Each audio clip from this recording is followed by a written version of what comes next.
നിയമവിരുദ്ധ പ്രവർത്തനങ്ങളുടെ ദുരുപയോഗത്തിൽ Telegram CEO Pavel ഡുവോറിന്റെ arrest ഏറെ ശ്രദ്ധേയമാവുകയാണ്.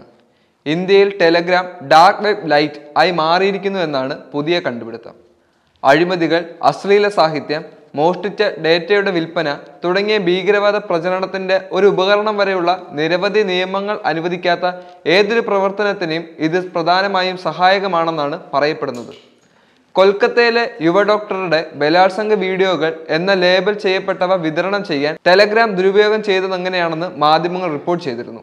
ഈ സംഭവം രാജ്യത്തുടനീളം വൻ പ്രതിഷേധത്തിന് കാരണമായിട്ടുണ്ട്. ജെയ്ഷെ മുഹമ്മദ്, ലഷ്കർ ഇ തോയ്ബ തുടങ്ങിയ ഇന്ത്യ വിരുദ്ധ ഭീകര സംഘടനകളുടെയും അതിന്റെ ശാഖകളായ റെസിസ്റ്റൻസ് ഫ്രണ്ട്സിന്റെയും പീപ്പിൾസ് ആൻഡ് ഫാസിസ്റ്റ് ഫ്രണ്ടിന്റെയും ഇഷ്ട പ്ലാറ്റ്ഫോമായി ടെലഗ്രാം മാറിയിരിക്കുന്നു. തീവ്രവാദികൾ പതിവായി അവരുടെ ലക്ഷ്യങ്ങൾ പട്ടികപ്പെടുത്തുകയും ഇന്ത്യൻ സായുധ സേനയ്ക്കെതിരായ ആക്രമണങ്ങളുടെ ഭയാനകമായ വീഡിയോകൾ പോസ്റ്റ് ചെയ്യുകയും അവരുടെ ടെലിഗ്രാം ചാനലുകളിൽ പ്രചരണം പ്രസിദ്ധീകരിക്കുകയും ചെയ്യുന്നുണ്ട്. ചൈൽഡ് സെക്ഷൽ അബ്യൂസ് മെറ്റീരിയൽസിന്റെയും അല്ലെങ്കിൽ ചൈൽഡ് പ്രോണോഗ്രാഫിയുടെ വിതരണവും ടെലഗ്രാമിൽ വ്യാപകമായതിനാൽ 2023 ഇലക്ട്രോണിക്സ് ആൻഡ് IT മന്ത്രാലയം അതിന് നോട്ടീസ് നൽകിയിരുന്നു. ടെലഗ്രാമിനെ സൈബർ കുറ്റവാളികളുടെ ഒരു പിക്നിക് സ്പോട്ടായി മാറ്റുന്നതിൽ അജ്ഞാതരായി തുടരാനുള്ള എളുപ്പമാണ്. ടെലഗ്രാമിന്റെ സ്ഥാപകൻ സൃഷ്ടിച്ച വികേന്ദ്രീകൃത പ്ലാറ്റ്ഫോമായ ഫ്രാഗ്മെന്റിൽ നിന്നും ഒരു ബ്ലോക്ക് ചെയിൻ അടിസ്ഥാനമാക്കിയുള്ള അജ്ഞാത നമ്പർ വാങ്ങി ഒരു ആധികാരിക സിം കാർഡ് ഇല്ലാതെ ഒരു അക്കൗണ്ട് സൃഷ്ടിക്കാൻ ഇത് ഉപഭോക്താക്കളെ അനുവദിക്കുന്നു. അതിന്റെ രഹസ്യ ചാറ്റ് പ്രവർത്തനം ലോകമെമ്പാടുമുള്ള അധികാരികളെ അലോസരപ്പെടുത്തി. ഈ മോഡ് ഓൺ ആയിരിക്കുമ്പോൾ രണ്ട് ഉപഭോക്താക്കൾക്കിടയിൽ ടെലഗ്രാം ലോഗുകൾ സംഭരിക്കുന്നില്ല. അതായത് രണ്ട് സംശയാസ്പദമായ സംഭാഷണം കണ്ടെത്താൻ നിയമപാലകർക്ക് ഒരു മാർഗവുമില്ല. ദുറോവിനെ അറസ്റ്റ് ചെയ്ത ശേഷം ഫ്രഞ്ച് അധികൃതർ അറിയിച്ചത് ടെലഗ്രാമിന്റെ മിതത്വവും നിയമപാലകരുമായുള്ള സഹകരണവും അത് മയക്കുമരുന്ന് കടത്ത്, പെഡോ ക്രിമിനൽ കുറ്റകൃത്യങ്ങൾ, വഞ്ചന എന്നിവയിൽ പങ്കാളികളാണെന്നും പ്രാദേശിക ഫ്രഞ്ച് ഔട്ട്ലെറ്റ് റിപ്പോർട്ട് ചെയ്യുന്നു. മെസ്സഞ്ചറിന്റെ ദുരുപയോഗത്തിന് ഉത്തരവാദിയാകരുതെന്ന് ടെലഗ്രാം വാദിച്ചു. സൈബർ കുറ്റവാളികളുടെ സ്വർഗമായി മാറുകയാണ് ഇപ്പോൾ ടെലഗ്രാം.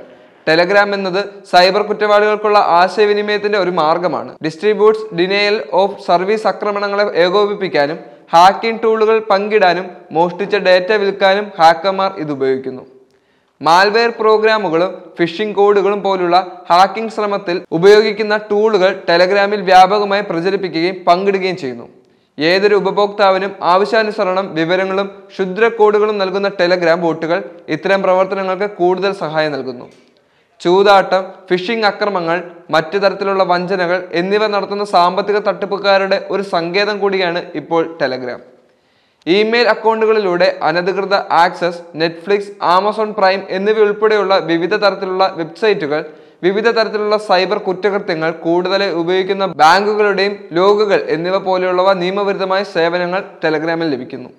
കൂടാതെ ISIS, അൽ ഖയ്ദ് തുടങ്ങിയ തീവ്രവാദ ഗ്രൂപ്പുകൾ റിക്രൂട്ട് ചെയ്യുന്നതിനും ഫണ്ട് ശേഖരണത്തിനും പ്രവർത്തനങ്ങൾ ഏകോപിപ്പിക്കുന്നതിനും തീവ്രവാദത്തെ തകർക്കുന്ന മുഖ്യധാര പ്ലാറ്റ്ഫോമുകൾ എന്ന നിലയിൽ ടെലഗ്രാം ഉപയോഗിക്കുന്നു. എൻക്രിപ്ഷൻ കീകൾ പങ്കിടാൻ വിസമ്മതിച്ചതിന് റഷ്യൻ പ്ലാറ്റ്ഫോം ഏകദേശം 2 വർഷത്തേക്ക് നിരോധിച്ചിരുന്നുവെങ്കിലും തീവ്രവാദ അന്വേഷണങ്ങളിൽ സഹായിക്കാൻ സമ്മതിച്ചതിനു ശേഷം 2020 പ്രവർത്തനം പുനരാരംഭിച്ചിരുന്നു. ടെലഗ്രാം ആപ്പിന്റെ സിഇഒയുമായും ശതകോടീശ്വരനുമായ പവൽ ഡുവോറിനെ ശനിയാഴ്ച വൈകുന്നേരം പാരീസിന് പുറത്തുള്ള ബാർഗേറ്റ് വിമാനത്താവളത്തിൽ വെച്ച് അറസ്റ്റ് ചെയ്തതായി പേര് വെളിപ്പെടുത്താത്ത സ്രോതസ്സുകൾ ഉദ്ധരിച്ചിരുന്നു. ടെലഗ്രാമിലെ മോഡറേറ്റർമാരുടെ അഭാവത്തിലാണ് അന്വേഷണം കേന്ദ്രീകരിച്ചതെന്നും ഈ സാഹചര്യം മെസ്സേജിംഗ് ആപ്പിൽ ക്രിമിനൽ പ്രവർത്തനം തുടരാൻ അനുവദിച്ചിരിക്കുന്നതായും പോലീസ് കരുതുന്നതായും വിവിധ മാധ്യമങ്ങൾ അറിയിച്ചു.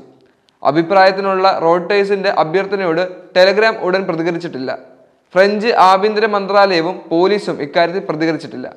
ദുബായ് ആസ്ഥാനമായുള്ള ടെലഗ്രാം സ്ഥാപിച്ചത് റഷ്യൻ വംശജനായ ദൂറോവാണ്.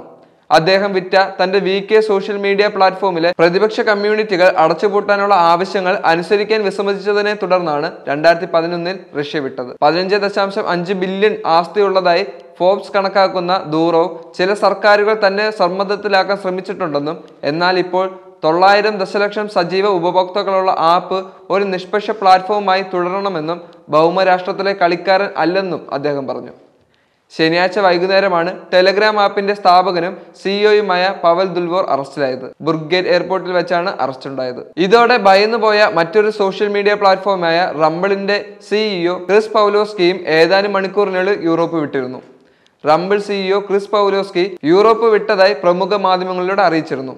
റംബിൾ ഒരു ഓൺലൈൻ വീഡിയോ ഷെയറിംഗ് പ്ലാറ്റ്ഫോമാണ്.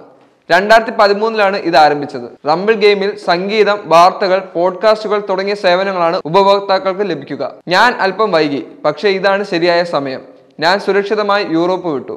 ഫ്രാൻസും റംബിളിനെയും അടിച്ചമർത്താൻ ശ്രമിച്ചുവെന്നും ഇപ്പോൾ ടെലഗ്രാം സിഇഒ പവൽ ദുൽവറിനെ തടഞ്ഞു വെച്ച് അവർ പരിധി കടന്നിരിക്കുന്നുവെന്നും അദ്ദേഹം പോസ്റ്റിൽ കുറിച്ചു. പല ഗവൺമെന്റുകളും തന്റെ മേൽ സമ്മർദ്ദം ചെലുത്താൻ ആഗ്രഹിക്കുന്നുവെന്നും എന്നാൽ തന്റെ ആപ്പ് ടെലഗ്രാം നിഷ്പക്ഷമായി സൂക്ഷിക്കുന്നുവെന്നും അത് ഭൗമരാഷ്ട്രത്തിന്റെ പണയപ്പെടുത്താൻ ഒരിക്കലും അനുവദിക്കില്ലെന്നും പവൽ ദുൽവോർ ഒരിക്കൽ പറഞ്ഞിരുന്നു. ഡേറ്റ സുരക്ഷാ കാരണങ്ങളാൽ പല രാജ്യങ്ങളിലും ടെലഗ്രാം വലയം ചെയ്യപ്പെട്ടിട്ടുണ്ടെങ്കിലും പല രാജ്യങ്ങളിലും ടെലഗ്രാം ജനപ്രിയമായിക്കൊണ്ടിരിക്കുകയാണ്. $15.5 ബില്യൺ ആസ്തിയാണ് പവൽ ദുൽവോറിന് ഇപ്പോൾ ഉള്ളത്.